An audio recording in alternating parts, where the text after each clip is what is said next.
Hello, fellow Narnians. This is Marty for another edition of Puddleglum's Music Collection.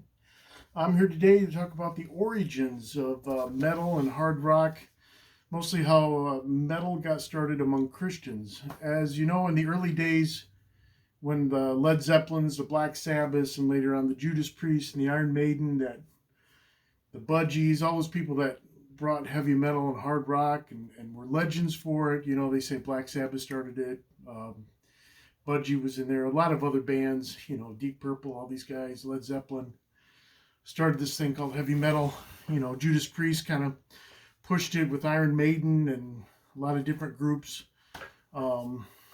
made it very popular. But in the Christian market, the rock and metal were considered evil at the time because there's nothing in the Bible that says that type of music is evil. As a matter of fact, it says to use crashing cymbals, you know, to use all the instruments of the modern age back then and now, and music inherently I don't think is evil. So, you know, that was the fight we had in the church at the time.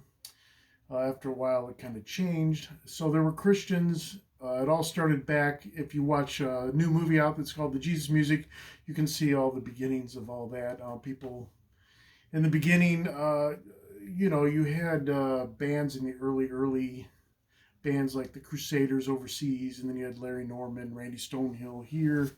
Let me look at some stuff here.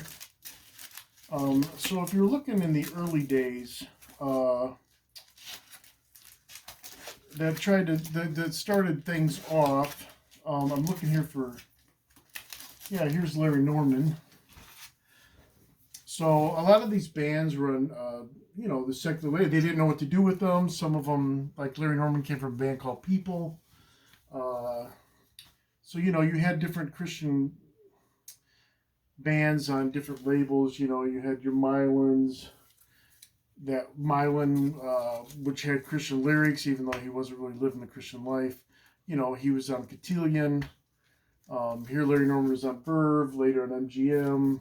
You know, they had some songs that were pretty rocking, but they really didn't know what to do with them. I mean, the Christians, a lot of them, you know, there's a Christian underground movement of the Jesus movement that were listening to those things. It was very underground, and a lot of the non-Christians didn't want to hear Christian lyrics in rock music. So, you know, it was a very, very hard thing to sell.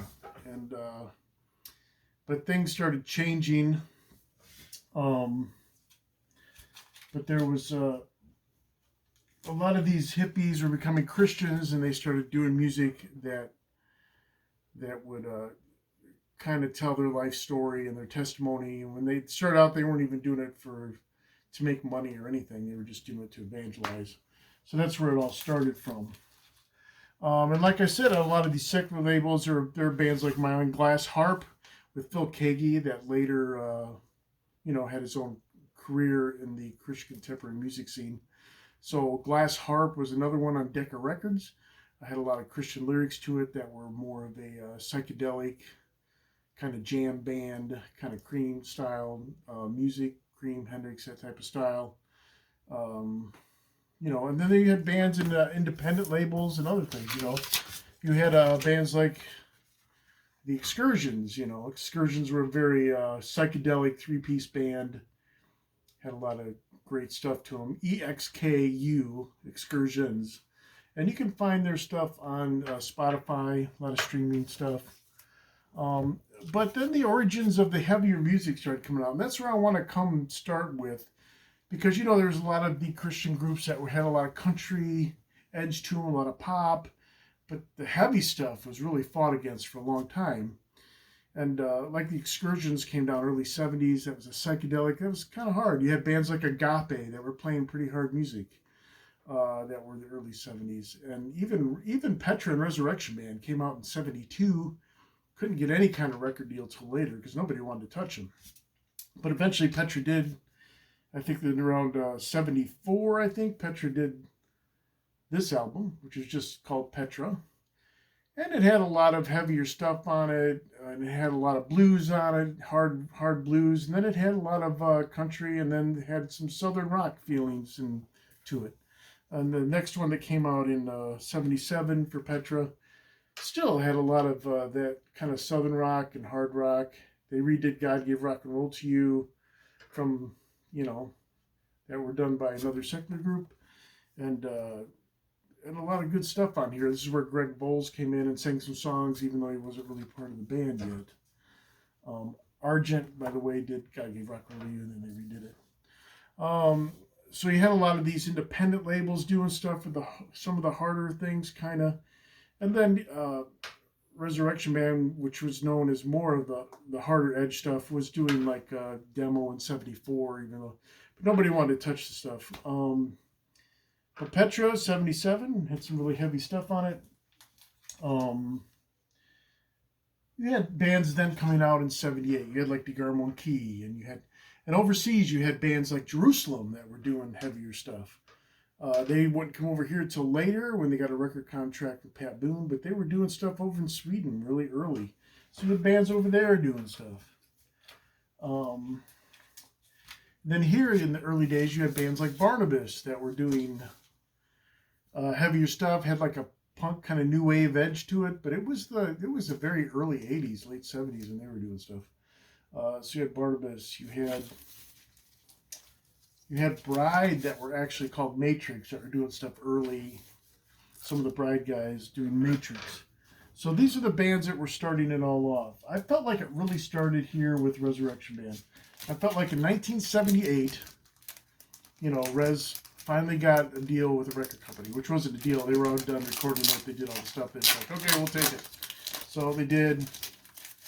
And so this is their first album that I thought really kicked it off, along with some of Petra's stuff and maybe Agape, some people like that.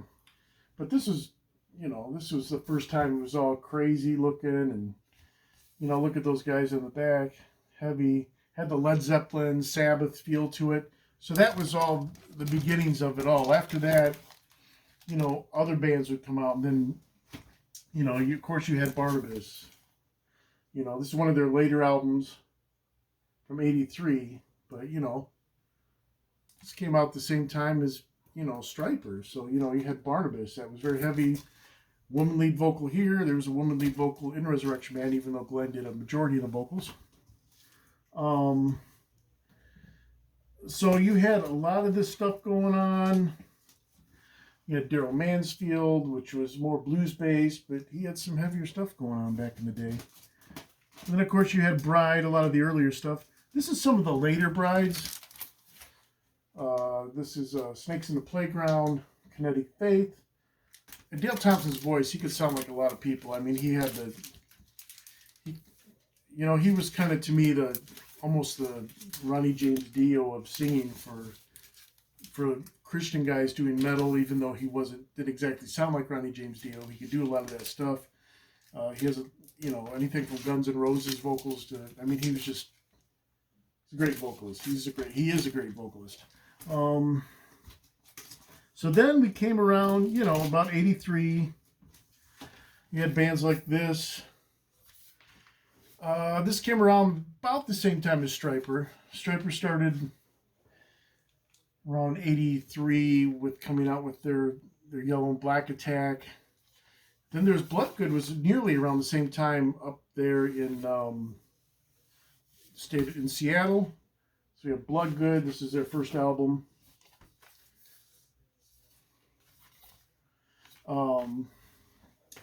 So those guys started really. So this is Stryper. This is their big platinum one. They're the ones that really started making it big. People come up to you and go, "Oh yeah, Stryper was the first one to really." Well, I don't know. There's a lot of stuff going on at the time. And Stryper did make it popular, and they're the first ones to go platinum with this. Hell with the Devil. Stryper dealt with the Devil, and this is Soldiers Under Command. I think Soldiers Under Command was 85, if I remember right. And then '83 was their EP that started it all. But then, then you had bands like Jerusalem, which were kind of a Deep Purple sound. Started in Sweden. Glenn Kaiser talked to Pat Boone. Glenn Kaiser from Resurrection Band, and said, "Hey, there's this great band in Sweden. You ought to get them." So Pat Boone put them on the label. So then these guys came over and actually toured with Res Band in the '80s. But you know, then you had all the metal bands after Striper came out. Then you had everybody. You had White Cross. You had Baron Cross. You had Neon Cross. You had all these crosses. Then you had bands like Sacred Warrior. You had just the metal started coming out of the woodwork everywhere. You know, so you had tons of metal everywhere. And then you had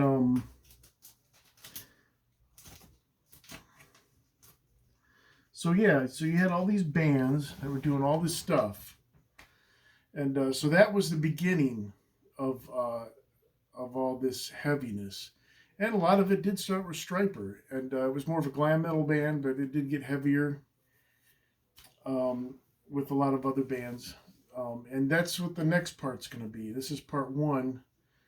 Part two, I want to talk about more of the heaviness that came after it, because after that, all of a sudden, there was these extreme metal bands coming through that were Christians that were trying to say things, and that was a completely another part of it. But this part, I just wanted to get the origins of where it began, how it began, and of course, it took off with bands like Bloodgood and Striper and White Cross and Daniel Band and all these other bands. You had and Daniel Band from Canada. So you had a lot of these bands that were there in the beginning. There was only a few, and then it just blew up after Striper. So that's kind of what I wanted to show you today. Kind of these origins of people like that were these legends, like people like Jerusalem, and people like Resband, and people like Petra, and the Excursions, and people that kind of started this whole thing. Agape, because they were really just trying to sing from their heart, and they were not accepted a lot. But then when it started getting accepted, then it just kind of blew up, and everybody was doing it. So that's part one, and so we're going to go to part two with the more of the extreme metal that happened with a lot of these Christian artists. So this is Marty for Puddle Glum. Thank you, and have a great day.